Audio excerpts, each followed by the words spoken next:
నమస్కారం. ఈరోజు మన హాయ్ డాక్టర్ ప్రోగ్రాంలో మనతో పాటు ఉన్న వ్యక్తి డాక్టర్ మనోజ్ గారు, MBBS MD, surgeon of orthopaedic. ఈ డి విటమిన్ అనేది ఒక క్యాప్సూల్ రికమెండ్ చేస్తారు కదా సార్ మీరు? అది యాక్చువల్గా అంటే డాక్టర్ ప్రిస్క్రిప్షన్తో తీసుకునే వాళ్ళు కొంతమంది అయితే, జనరల్గా తీసుకునే వాళ్ళు కొంతమంది ఉన్నారు. వాళ్ళకి మీరు ఏం చెప్పదలుచుకున్నారు సార్? సార్, ఇది ఏదైనా అతివృష్టి అనావృష్టి అని చెప్పేసి రెండు ఉంటాయి సార్. తీసుకుంటే మన వాళ్ళు విపరీతంగా తీసేసుకుంటారు. ఎస్పెషల్లీ పోస్ట్ కోవిడ్ ఎరాలో ఈ డి విటమిన్ అనేది ఎక్కువగా తీసుకోవడం జరుగుతుంది ఈ పోస్ట్ కోవిడ్ సినారియోలో.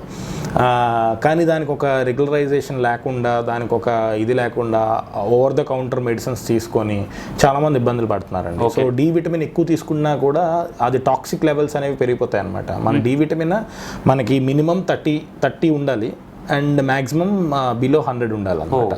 సో చాలామంది కోవిడ్లో ఎక్కువ డి విటమిన్ తీసుకొని 100 అబోవ్తో వచ్చి టాక్సిక్ లెవెల్స్తో వచ్చి నా దగ్గర మళ్ళీ ట్రీట్మెంట్ తీసుకోవడం, మళ్ళీ అవి తగ్గించుకోవడం అనేది జరుగుతుంది. So I don't recommend. ఇదే డి విటమినే కాదండి, any tablet I don't recommend without doctors prescription.